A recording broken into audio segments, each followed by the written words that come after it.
Dumb rules that exist for smart reasons. The sliced bread ban.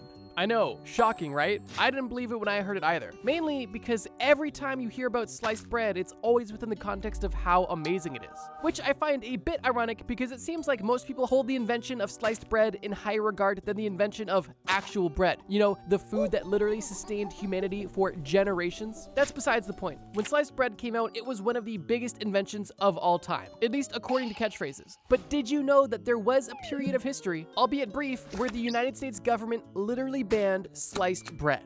Let me explain. The entire sliced bread saga dates all the way back to 1912, when a man named Otto Frederick Rohwedder created the first prototype for an automatic bread slicer. Although this prototype would stay exactly that for a few years. And unfortunately, only 5 years later in 1917, a fire at his warehouse not only destroyed his bread slicing prototype, but also destroyed all of the documentation around it. That includes the blueprints, the spare parts, the other versions he was working on. Literally everything associated with this initial prototype was destroyed in a fire, delaying one of the best inventions of all time by another decade. 11 years later in 1928, with the help from the Chillicothe Baking Company in Missouri, Otto's invention was finally able to get picked up off the ground. Not only were they beginning to use this prototype machine, but they also claimed, quote, this was the greatest step forward in the baking industry since bread was wrapped. Meaning that even back then, nearly 100 years ago, people were so enthusiastic about bread innovation. The start of the sliced bread craze was slow, but after a few years and many large-scale marketing campaigns, sliced bread was a household staple by the 1930s. And by the late 1930s, it was a necessity in every household. And it was also around this time when Wonder Bread was invented. You know, the bread that literally looks like printer paper.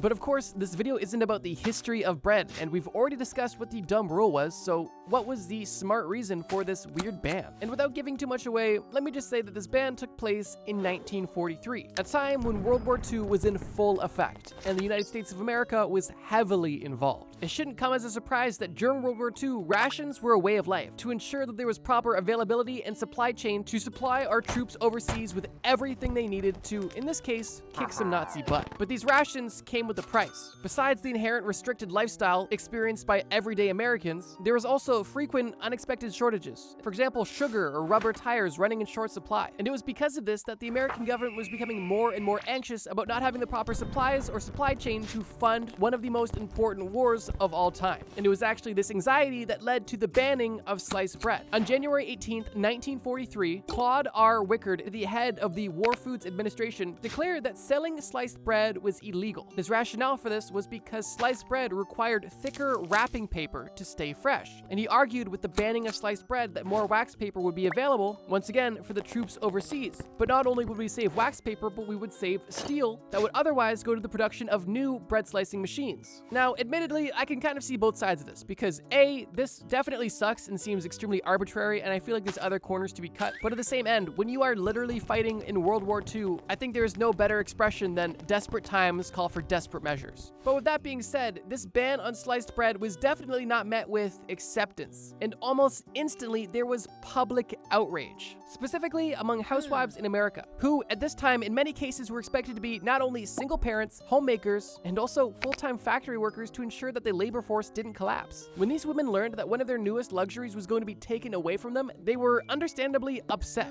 And there was even a famous quote that was written in a letter to the New York Times only a week after the ban took place. The quote goes as such: "I should like to let you know how important sliced bread is to the morale and the saneness of a household. My husband and 4 children are all in a rush during and after breakfast. Without ready sliced bread, I must do the slicing for toast, 2 pieces each. That's 10. For their lunches, I must cut by hand at least 20 slices for 2 sandwiches apiece. Afterwards, I make my own toast. That's 22 slices of bread to cut in a hurry." That is only one example from one woman, but it paints a picture of how the American people were feeling at this time, coupling not only the annoyance of sliced bread being banned, but also all of the other rations taking place and a literal world war happening overseas. And it was because of all of the public outcry that only 3 months after the ban was introduced, the ban was appealed and sliced bread was once again legal in the United States. I wanted to add this entry very first on the list because I thought the concept of sliced bread being banned was so funny. And while I think we can all agree that this was definitely a dumb rule, I would hope that at least most of us could agree that there was definitely a good reason for this rule. Specifically, doing everything humanly possible to ensure that the Americans and the Allies destroy one of the most evil regimes to ever exist. But let's keep moving.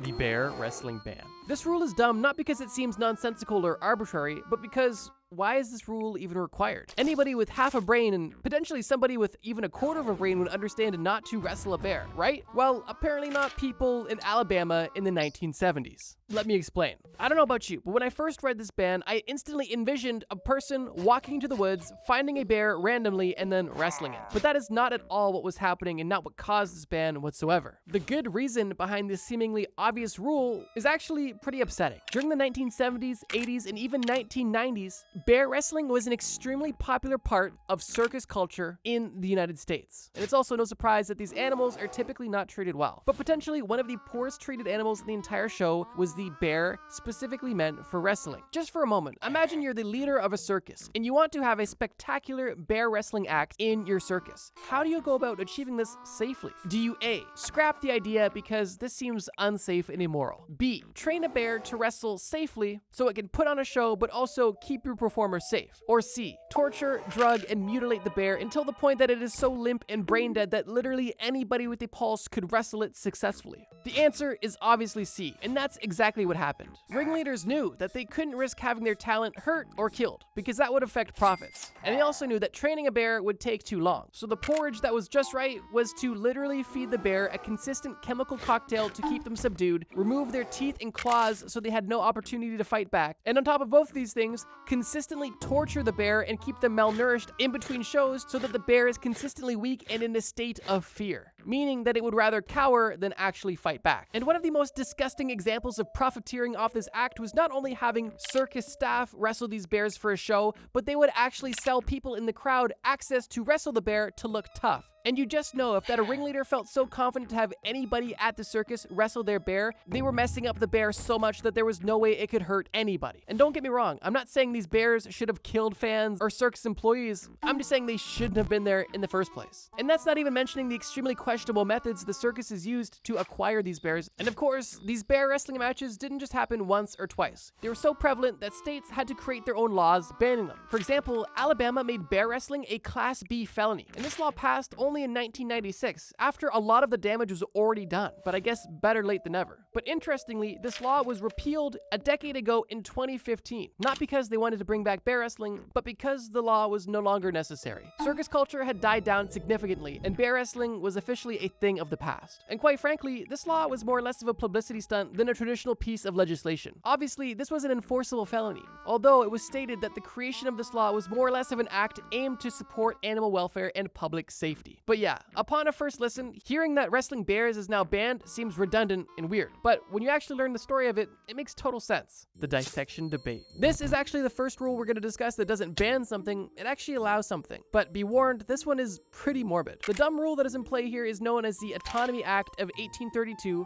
and this rule states that doctors, teachers, and medical students in Britain can legally dissect the bodies of unclaimed dead from warehouses, prisons, and hospitals.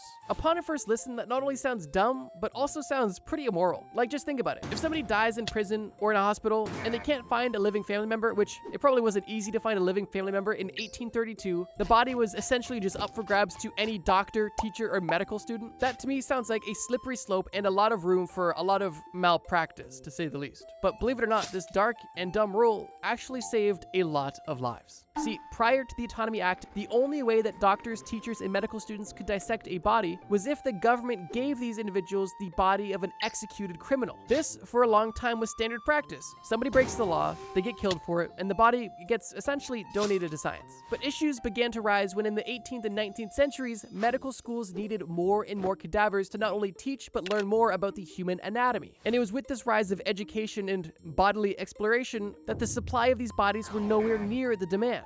And unfortunately, this gap in the market led to some very unethical practices. One of the main side hustles that was born out of this shortage was something known as body snatching. And it would go a little something like this. If you were a poor individual living in the slums of London and needed to get a few bucks, an easy way for you to get some quick cash is to take a shovel, wait till it's nighttime, and then go to the nearest graveyard. Dig up any body that was freshly buried and take it to any of the local universities. You know that these universities have money, and you know that they need bodies. So a lot of these universities were, at this point in time, willing to pay cash money for bodies, no questions asked. And it only got worse when people decided that they could optimize on this strategy. And by that, I mean that these body snatchers decided that they would just cut out the middleman. Why go dig up a dead body if you could just make a dead body? And by that, I mean people would literally just kill people and then take the body of their murdered victim directly to the university for cash money. This was more or less of the peak of body snatching. And when this specific story broke and spread across all of Britain, the government knew they had to do something. And it was at that exact moment when the Autonomy Act of 1832 was established. So while it may seem odd that any unclaimed undesirable can just be donated to science against their will, I think the rule makes a lot more sense once you realize that a lack of bodies was not only creating a scientific bottleneck, but was also creating a nationwide trend of grave robbing and eventually murder. This dumb and morbid law actually had a pretty good reason, especially considering the time frame. Like in the 1800s, there was nowhere near the medical standards that there are today.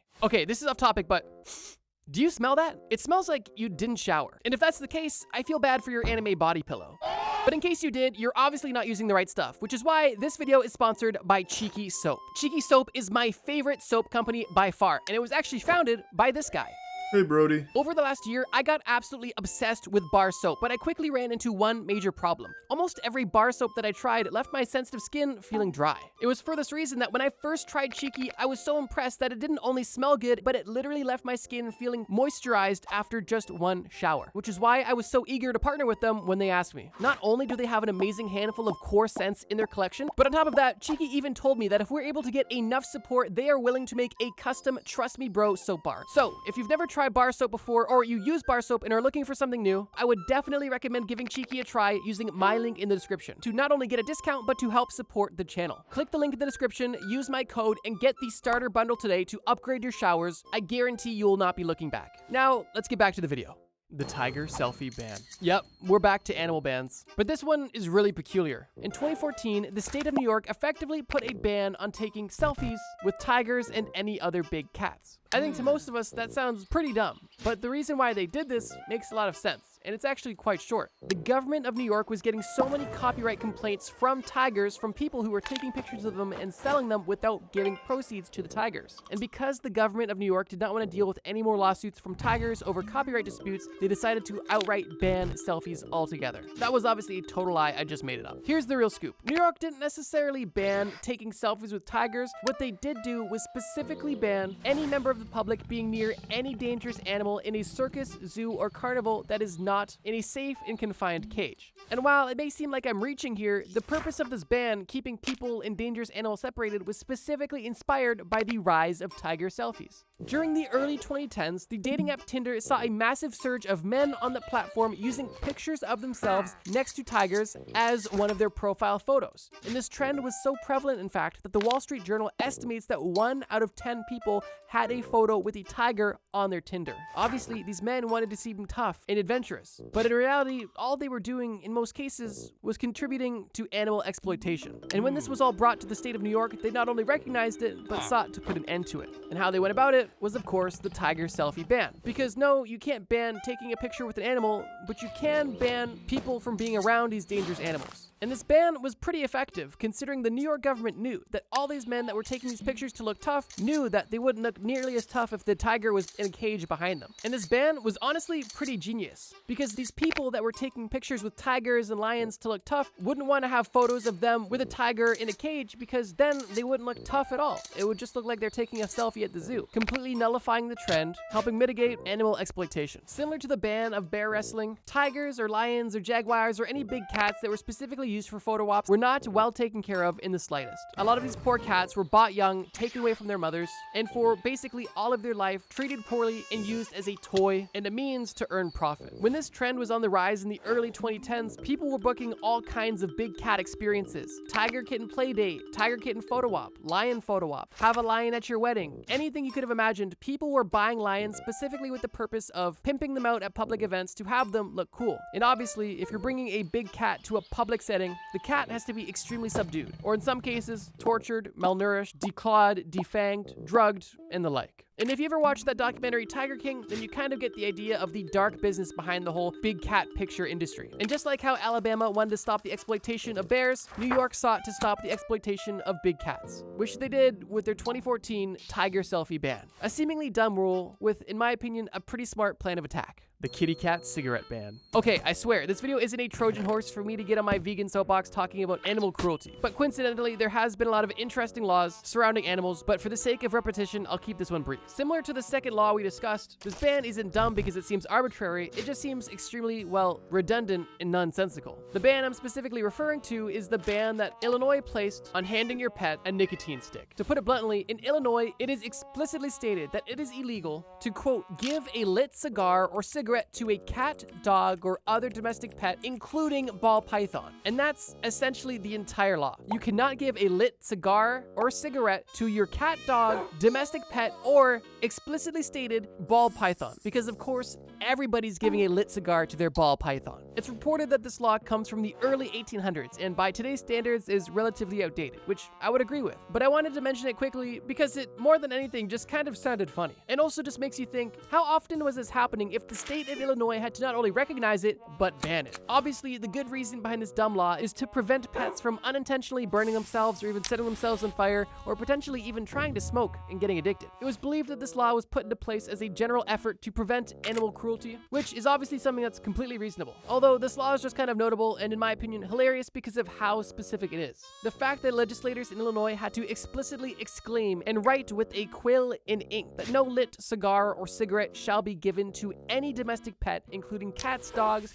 hamsters, and ball pythons, to me is hilarious and noteworthy, and we're gonna move on, but I just wanted to share it. And if you were curious, yes, this law is still active today. The no spitting sanction. First and foremost, get your mind out of the gutter. Now let's move on. I think we can all agree that if you see somebody walking down the road just spitting on the sidewalk, it's definitely not polite and pretty gross. But is it something that's worthy of a ban? Well, unless it becomes some sort of national trend, I don't see it as something worthy of government intervention. However, there was a time when the United States government decided that it was in their best interest to ban any form of spitting in any public area. And this wasn't one of those obscure laws with a deeper meaning like some of the other ones we've discussed. No, this was a straightforward law that was not only written and passed, but also had signs placed everywhere reminding individuals and also had strict enforcement. But the question remains, what was the smart reasoning behind this dumb rule? And the answer, as some of you might have guessed, is health related. During 1918, during the last year of World War I, many cities across the United States were dealing with a major Spanish flu pandemic. This pandemic was extremely deadly, and the spread of this disease was seemingly never ending, which is why the US government was pretty desperate to do anything that could potentially stop the spread.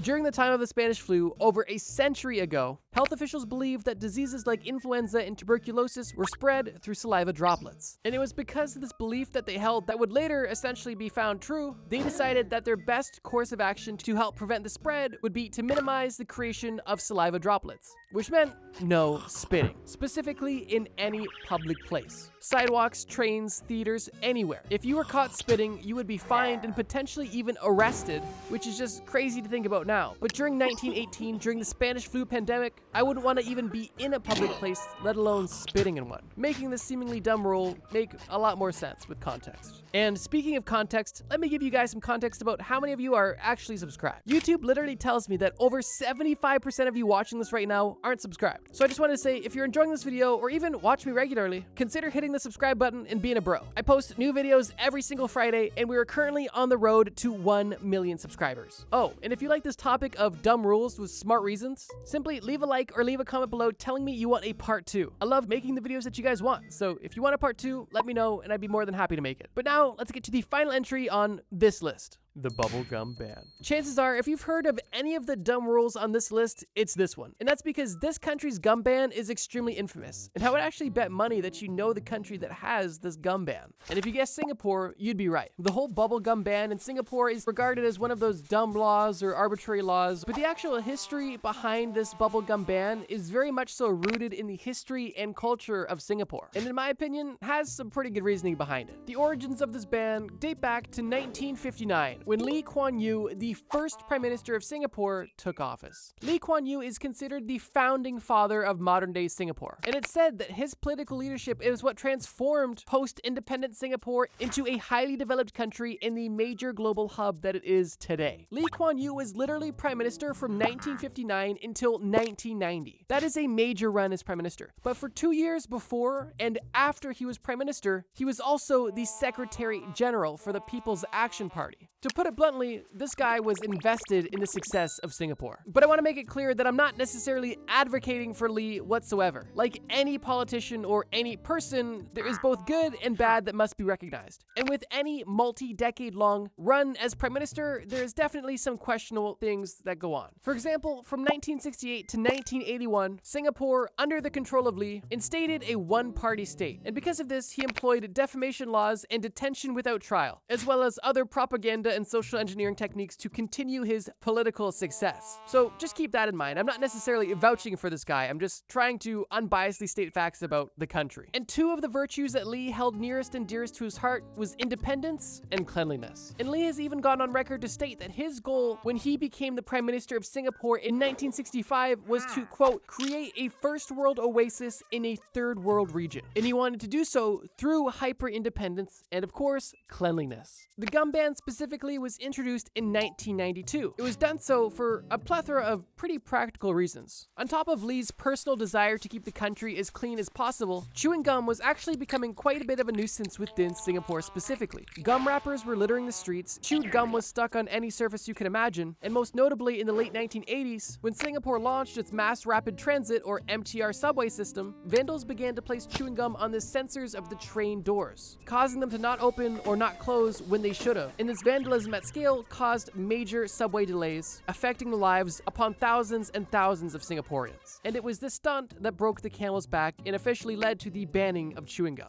But like everything else they've mentioned, it goes a bit deeper than that. Because this ban on chewing gum isn't just about banning minty fresh breath or keeping the subway system on time. Culturally, this ban signified Singapore's philosophy of having a strict government that enforces strong discipline. And the government saw this chewing gum vandalism as an act of rebellion from its citizens. And with the Singaporean government being as strict as it was and is, they decided that they were not going to play games and they wanted to ban it outright. But this ban was twofold, because sure, they wanted to show their civilians and the world that they ruled with an iron fist, but these acts of vandalism also gave them reason to keep the country that much cleaner. Something that a lot of people don't know is that while gum is banned in Singapore, it's not the only odd thing that's banned. Any form of litter is banned, any form of graffiti is banned, jaywalking is banned, spitting is banned, expelling mucus from your nose is banned, and urinating anywhere that is not a toilet is also banned. Oh, and if you use a public toilet, you are legally required to flush it. And while most of these things are not legal or accepted in other places, it just goes to show that with these specific legal bans, how serious Singapore is about public cleanliness and orderliness. And the chewing gum ban was only an addition of this already ongoing cultural movement. After this seemingly dumb and pretty arbitrary rule was put in place in 1992, many foreign journalists went specifically to Singapore to talk to Lee and question him about the seemingly nonsensical ban. And in every interview, Lee simply defended his point, claiming that you do not take a country from being a struggling country in a, quote, third world region to being a first world oasis without having strong rules, strong discipline, and ruling with an iron fist. Lee has even gone on record to state, quote, "We were called a nanny state, but the result is that we are today better behaved and we live in a more agreeable place than 30 years ago." And when one reporter tried to press Lee claiming that banning chewing gum could be banning the creativity of some individuals, Lee simply said, quote, "If you can't think because you can't chew, try a banana." I have no personal opinion on Lee or the country of Singapore, and I personally don't think I'd want to live in a country with such strict rules. Although it's hard to argue against the political career of Lee and the success that Singapore has had in such a short period of time as a result of some of these seemingly dumb rules. And I'm curious to know what you guys think in the comments below. And I guess with that being said, if you enjoyed this video, check out the video on screen right now. It's a video I made about facts that everybody believes that are actually total lies. And believe me when I say, there's a lot of crazy things that most people still believe that are in no way, shape, or form true. Thank you bros so much for watching. And as always, trust me bro.